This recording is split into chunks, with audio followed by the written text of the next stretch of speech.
չի բխում մեր քաղաքացու, մեր ժողովրդի շահերից։ Շնորհակալություն։ Շնորհակալություն, օգտվելով նիստը վարողի իրավունքից ես ելույթ կունենամ։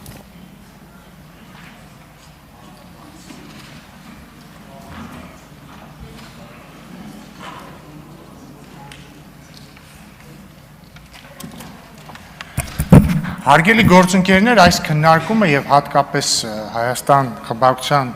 վերջին մի քանի ելույթները մի քանի թեմաներ արծարծեցին, որոնց հարկ եմ համարում անդրադառնալ։ Ավելի շուտ երկու թեմայի եմ ուզում անդրադառնալ։ Տիկին Վարդանյանը մի եզրույթ օգտագործեց, ասեց դուք ստորագրել եք խաղաղության պայմանագիր կամ նախաստորագրել եք, մի խոսքով ստորագրել եք փաստաթուղթ, որտեղ չկա անդրադարձ կոնֆլիկտը ծնող պատճառներին։ Եվ ես ուզում եմ օգտվել առիթից եւ եկեք քննարկենք, որոնք են հայ-ադրբեջանական կոնֆլիկտը ծնող պատճառները։ Եվ ես ուզում եմ հիշեցնել, որ հայ-ադրբեջանական կոնֆլիկտը 1988 թվականին չի, որ սկսել է։ Կարծում եմ կա պատմագիտական կոնսենսուս, որ առնվազն ներկայիս փուլը հայ-ադրբեջանական կոնֆլիկտի կամ ներկայիս փուլ չկա, կոնֆլիկտն ավարտված է, բայց վերջին փուլը, որը տևել է մինչև նախորդ տարվա օգոստոսի 8, սկսել է 1905 թվականին, այդ ճարտարապետությունը սկսել է 1905 թվականին, այն ժամանակ դա կոչվում էր հայ-թաթարական բախումներ։ 1905 թվականին ռուսական կայսրությունը մոլեգնում էր առաջին չհաջողված հեղափոխությունը եւ այդ ժամանակ սկսեցին այդ բախումները։ Բայց ինչի սկսեցին այդ բախումները։ Ըստ իս երկու պատճառով։ Պատճառ համար 1. Հայերը եւ ադրբեջանցիները, որոնք այդ կետում կոչվում էին թաթարներ, բայց նույն այսօրվա էթնոսն է, ապրում էին մի հատ մեծ տարածքում, զիգզագաձև, կամ ուրիշ ինչ բառ ասեմ, խառը, այսինքն մի գյուղում ապրում էին հայեր, մյուսում ադրբեջանցիներ, մյուս քաղաքում կես-կես, մյուսը միայն հայեր, մյուսը միայն ադրբեջանցիներ, ու այդպես ամբողջ Կովկասում, առնվազն հարավային Կովկասի, ներկայիս Հայաստանի եւ Ադրբեջանի ու նաեւ Վրաստանի տարածքի մի մասում։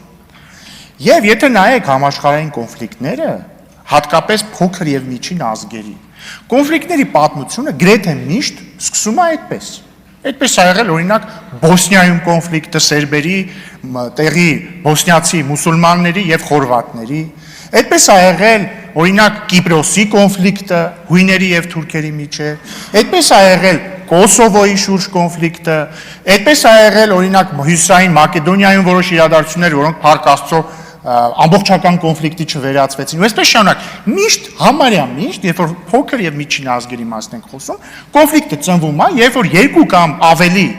էթնիկ խմբեր կամ ազգեր ապրում են մի հատ արեալում խառը։ Էլ չեմ ասում արաբա-իսրայելական եւ այլն։ Այսինքն կոնֆլիկտի ծնող համար 1 խառը բնակչություն։ Կոնֆլիկտի ծնող համար 2 պատահական չի, որ այդ կոնֆլիկտը սկիզբ առել, ընդ որում ես որ ասում եմ սկիզբ առել չի նշանակում է դրանից առաջ ամենից լավ էր, բայց ոնց որ այդ կատալիստը ինստիտուցիոնալացել է, այսպես եթե թույլ տաք ես բառը օգտագործեմ կոնֆլիկտ այդ ժամանակ։ Երբ որ ռուսական կայսրությունը մեծագույն խնդրի մեջ էր, հեղափոխություն մի կողմից, ռուս-ճապոնական անհաջող պատերազմ մյուս կողմից, եւ տարօրինակ, շատ տարօրինակ պատահականությամբ այդ կոնֆլիկտները էլի որ աշխարհում նայեք սկիզբ են առնում երբ որ կայսրությունը խնդիրներ ունի համ թուլանում է բայց նաև խնդիր ունի իր ազդեցությունը պահել կոնկրետ տարածաշրջանում ինչ է եղավ մեր եթե ուշադիր լինեք այդ կոնֆլիկտը 1905-ից սկսեց բնականաբար 18-ին երբ որ երկու երկրներ անկախություն ստացան եւ ինստիտուցիոնալ ասենք արդեն բանակներ ունեցան եւ այսպես շարունակ ահագնացավ կոնֆլիկտը, հետո կայսրությունը արագ հետ եկավ, սառեցրեց, 88-ին նորից ցիկլը կրկնվեց։ Հետևաբար,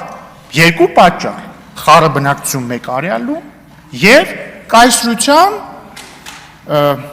այսպես ասենք, ազդեցություն, որը դրդում էր ժողովուրդներին, չեմ ասում, անպայման չի հատուկ դիրեկտիվով, դա է տրամաբանությունն էր պատմության դրան բերում։ Գնալ կոնֆլիկտի Ընդ որում ասում եմ գնալ կոնֆլիկտի, ես նկատի չունեմ, որ ստեղից եւ ստեղից որոշել են վերջ, մենք գնացինք կոնֆլիկտի։ Ցիկլն է բերել դրան։ Հիմա եկեք նայենք ոնց են լուծվում կոնֆլիկտները։ Ընդ որում ուշադրություն դարձեք, ինչու ես խոսում եմ, արդարության եւ անարդարության ծիրի մեջ չի։ Ես ասում եմ ընդհանրապես որ նայում ենք պատմական ցիկլերին, հիմնականում կոնֆլիկտները, այս տիպի կոնֆլիկտները ոնց կամ երբ են ավարտվում։ Օրինակ, Հունաստանի եւ Թուրքիայի մեջ ուշադրություն դարձեք, Կիպրոսի մասին չեմ խոսում, նույնիսկ Էգեյանի խնդրի մասին չեմ խոսում։ Կոնֆլիկտ նոր 20-րդ դարում գիտեք ինչի չի ծնվել, որովհետև 1923 թվականին եղել է պայմանագիր, առնչվող ոչ թե պայմանագիր ա եղել առանձին, այլ մի հատ մեծ պայմանագրի մաս ա եղել, որը ենթադրել է հույն թուրքական բնակչության տրանսֆեր։ Ներկայիս Թուրքիայի տարածքից բոլոր ուղղափառները գնացել են Հունաստան, բոլոր մահմեդականները մեծ մասը, 99%, Հունաստանից գնացել են Թուրքիա։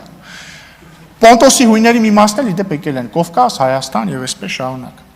Արդյոք սա արդար էր, արդար չէր, ընդհանրապես դրան ես չեմ անդրադառնում։ Բայց ստեղծվել է մի հատ իրավիճակ, եւ որ հույներն ու թուրքերը համապատասխանաբար Թուրքիայում եւ Հունաստանում արդեն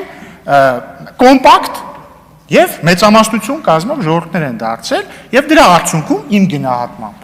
կոնֆլիկտը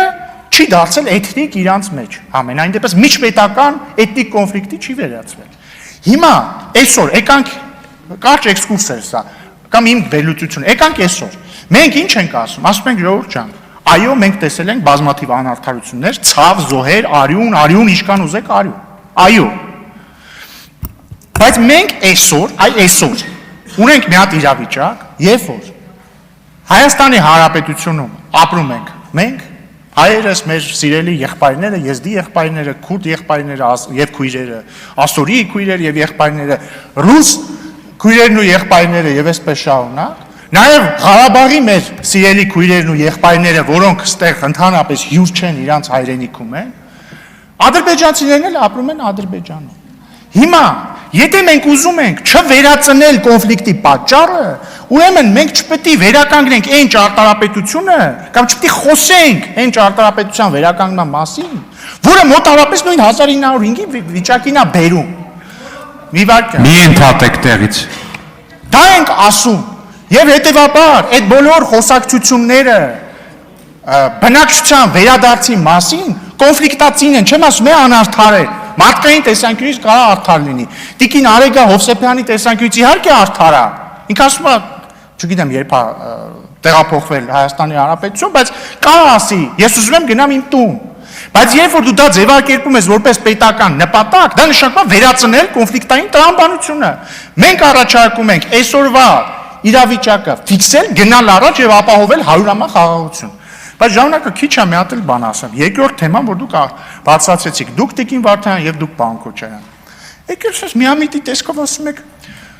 այդ ինչի է, էլի, ինչի է, որ Ռուսաստանը սահմանափակումներ է մտցրել մեր արտադրողների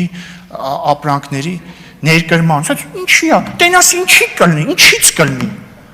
Իսկ գուցե որովհետեւ ուզում են, որ դուք գաք դրա մասին խոսեք ստեղից։ Գուցե դա է ամբողջ պատճառը, Տիկին Վարդանյան, պարոն Քոչարյան, գուցե դա է պատճառը։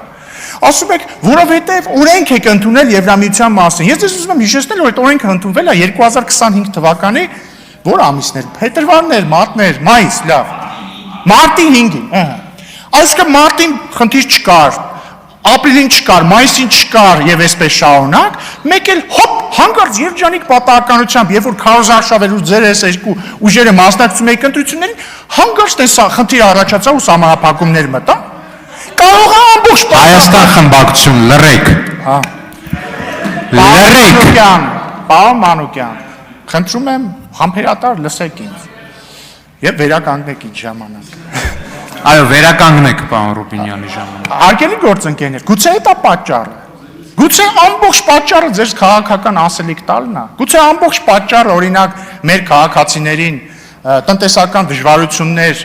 տալն է, որպեսզի դուք այդ դժվարությունները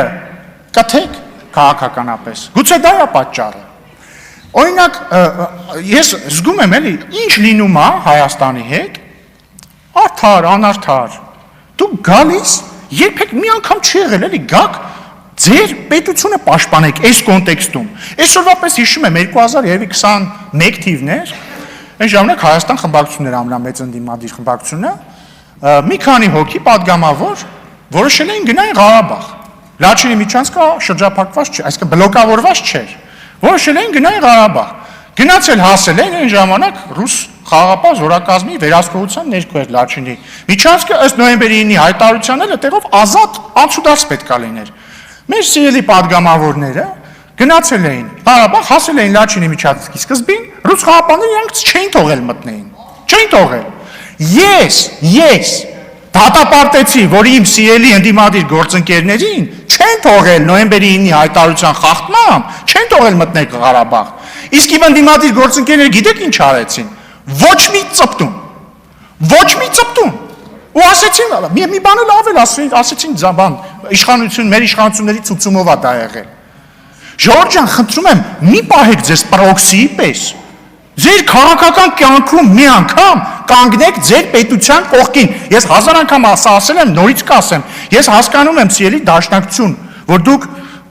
քաղաքական տրավմա ունեք, որտեղ 1918 թվին պետության ղեկավարում եք ստանձնել, որի մեջ իդեպ մտնում էր Արարատը։ Հետո Արարատը չի եղել էլ այդ սահմաններում պետության անկախությունը, կորել է, բոլշևիկներն էլ եկել են իշխանության։ Դուք դրանից տրավմա եք ստացել։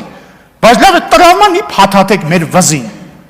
Մենք ուզում ենք անկախ լինենք եւ մենք չենք ուզում, որպեսզի օտար պետությունները մեր վրա ճնշում գործադրեն։ Լինի դա ռազմական ճնշում, թե տնտեսական ինչ-որ միջոցառումներով ճնշում։ Կանգնեք ձեր պետության կողքին։ Ճիշտ է նշվել, որ Ռոբերտ Քոչարյանը դաշնակցության անդամ չի, բայց միակ կուսակցությունը, եթե ես չեմ սխալվում, որին անդամակցել է Ռոբերտ Քոչարյանը, եղել է ՀՀՇ-ն, բայց ամեն դեպքում Ռոբերտ Քոչարյանը քաղաքականապես 1998 թվից առնվազն դաշնակցության հետ է եւ ես կարծում եմ ինքն էլ է այս տրամաբանության մեջ։ Ես վստահ եմ, որ մենք դեռ առիթներ կունենանք քննարկելու այս երկու թեմաները, բայց շնորհակալ եմ ձեզ բովանդակային քննարկման համար։